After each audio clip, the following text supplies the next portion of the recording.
Every audit kicks off with what can feel like a mountain of potential problems. But the real challenge isn't just finding them, it's figuring out which ones actually matter. In this explainer, we're going to break down risk analysis, the systematic approach auditors use to turn all that uncertainty into a sharp, focused audit plan. Hey everyone, and welcome to the Audit Guidebook Channel. This explainer is a key part of our series on risk identification and assessment, which is all part of Module 1 on audit planning. So whether you're a student, a brand new auditor, or even a seasoned pro looking for a refresher, you're in exactly the right place. Let's jump in. So let's start with a big question, right?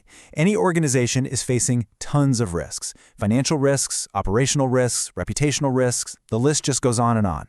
So how in the world does an auditor cut through all that noise to find the signals that really matter?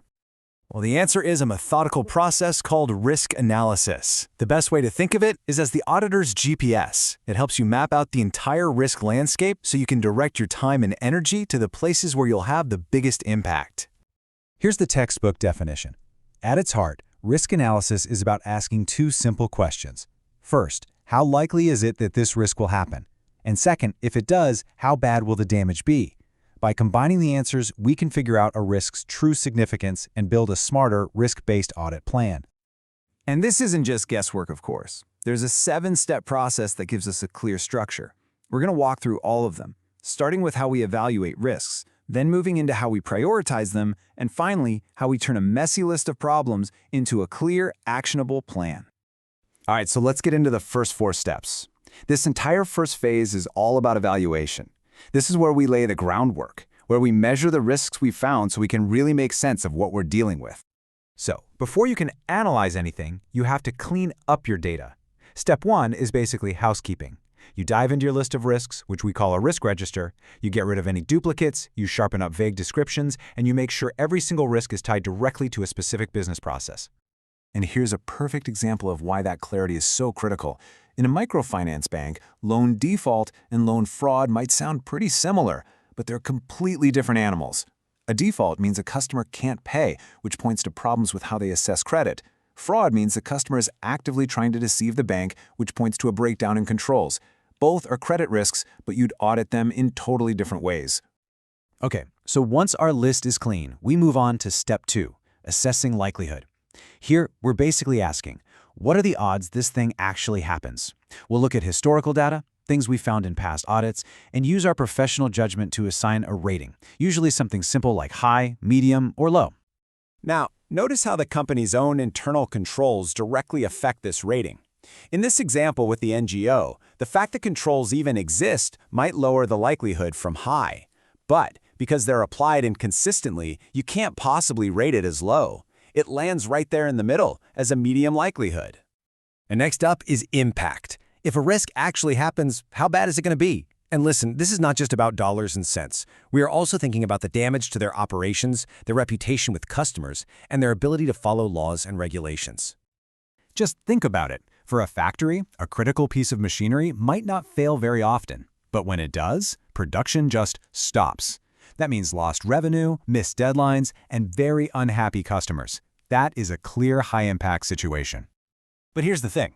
Likelihood on its own doesn't tell the whole story. Neither does impact.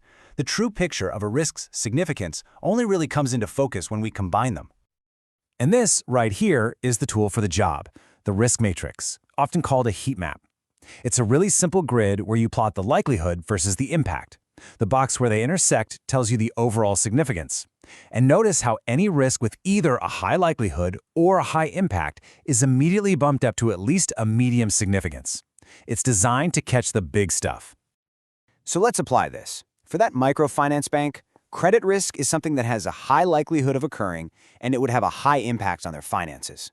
You plot those two on the matrix, and boom, it lands in the high overall risk category. Just like that, it becomes a top priority for our audit. So, we've evaluated our risks. We know which ones are the heavy hitters. The next 3 steps are all about turning that evaluation into a concrete audit plan.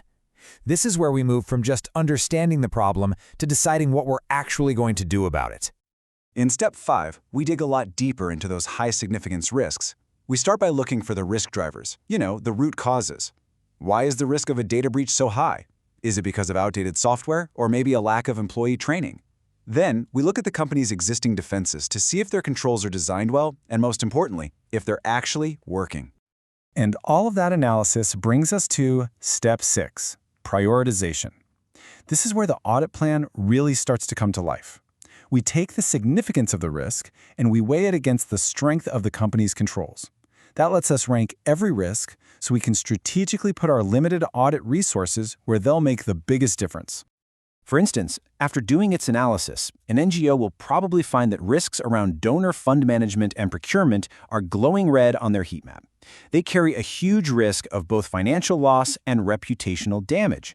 So, naturally, those two areas jump straight to the top of the audit priority list. And finally, in Step 7, we document and communicate. The risk register gets updated with our full analysis, but honestly, the most important part of this step is validating our findings with management. This isn't just a formality. It's about making sure everyone is aligned on the key risk areas before the audit work even begins. It prevents surprises and makes sure the audit is focused on what the business also sees as critical. Okay, that was a pretty quick journey through a very detailed process, so let's pull back for a second and summarize the key takeaways. This table really sums up the whole logical flow. Notice how the key output from one step becomes the input for the next.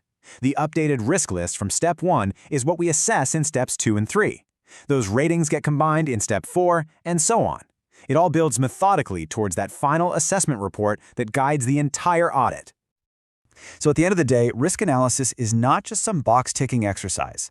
It is the strategic engine of an effective audit.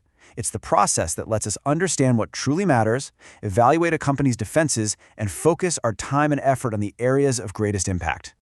Thanks so much for joining us for this explainer on risk analysis. If you found this breakdown helpful, please do us a favor and hit that like button, and definitely subscribe to the Audit Guidebook channel for more deep dives into the audit process. And I'll leave you with a final thought to chew on. This process gives you a solid plan. But what happens when that plan meets reality? How would you adjust your audit approach on the fly if you discovered a company's controls were much, much weaker than you first thought? That's a key challenge every auditor faces. Thanks again for watching, and we'll see you in the next explainer.